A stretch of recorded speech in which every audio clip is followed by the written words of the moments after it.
Respected judges and those who are listening and watching, wish you a very good evening. Today we are privileged to pitch our project Prohelika on this platform along with my teammate Fabiha and Ziha. So, the first thing, Prohelika started with the plan of offering a stable life to the people suffering from poverty, especially the unprivileged women, by transforming the plastic into cultural heritage, two things altogether. Later on, the Prohelika social enterprise is rooted from the EcoRoot app, what my teammate will discuss about later. And please, moving forward to the next slide. Okay, so in our country, Bangladesh, there are a lot of problems, but the major problem is Bangladesh causes of environment pollution from plastic. We nearly produced 8 million tons of plastic that floated around our environment. And also, the most village women of our country are underprivileged. So they live under the line of economy. So they struggle a lot to earn the bare minimum to spend their lives. And as for their income, they're moving towards the city and moving to another job. That's why the traditional craft or the traditional work they are working on is going to be vanished. Now passing floor to my teammates Fabiha. Thank you, Tawseef. We begin with EcoRoot, a mobile app that tracked plastic users and rewarded its users for their eco-friendly behavior. But soon we realized awareness alone wasn't enough. This is how Prohelika began, a social enterprise where we train marginalized women to upcycle plastic into sustainable heritage-based crafts. Next slide, please.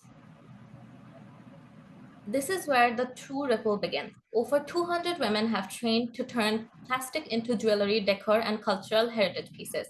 Local artisans are empowered as mentors and collaborators, passing down skills and preserving tradition. And with $1,000 seed fund, we have already successfully piloted and verified our business model. Now, Zihan.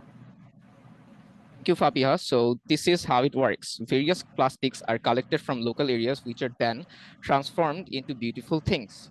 These are transformed by the mentioned women before. So they are trained by our respected artisans. The products they make are the products they made include various jewelries, decors, etc.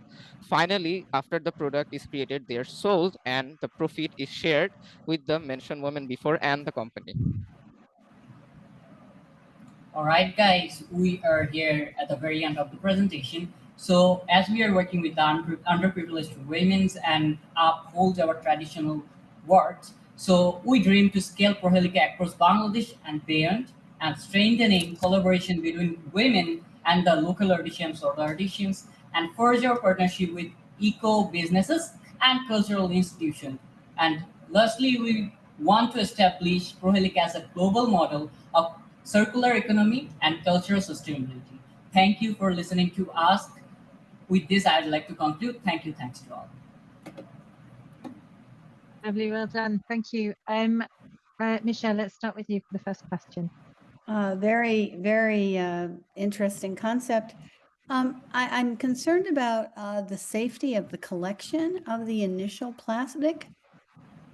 Are the individual artisans themselves go to the dump sites and collect it themselves, or how do they get the materials to transform it into their various crafts?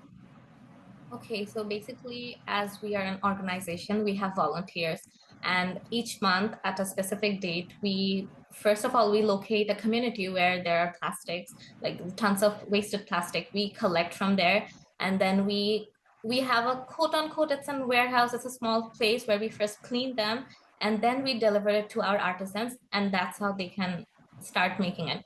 So the volunteers are collecting the plastic. Well thought out. Thank you.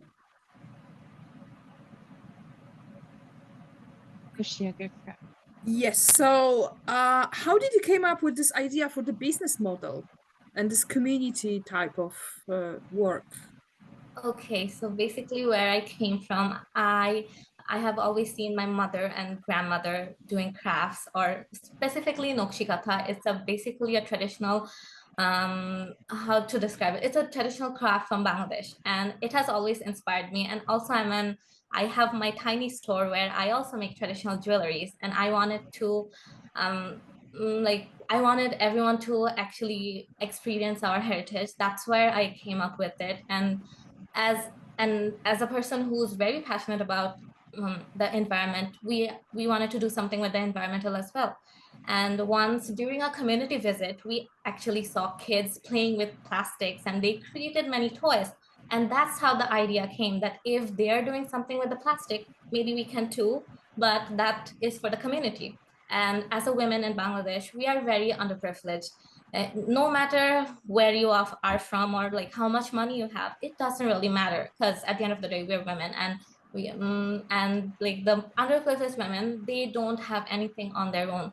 So as a woman, I really wanted to give something to them, as my mother and my grandmother always inspired me. And as like I don't have a good family life, so it has always been me and my mother, and she has always supported me. So that's how I came up with it.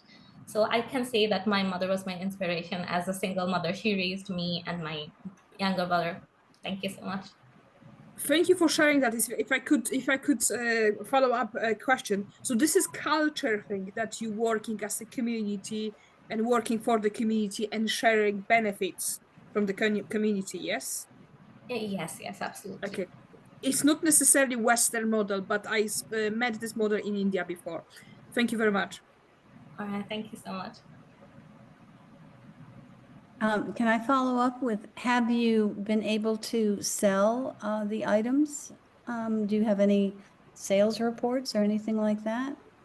Yes, we have been able to sell. Basically, in Bangladesh, we have small fairs. So that's where our workshops are being held. And we have sold quite a lot of products, but not on, I mean, there are few online sales, but not much. It mostly came from those fairs, and the women were there and they participated, and then they made clothes, jewelries, and decor items, and we were able to sell.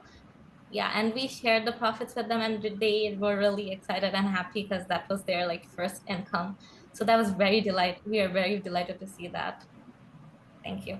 Thank you. All right, wonderful. Thank you so much.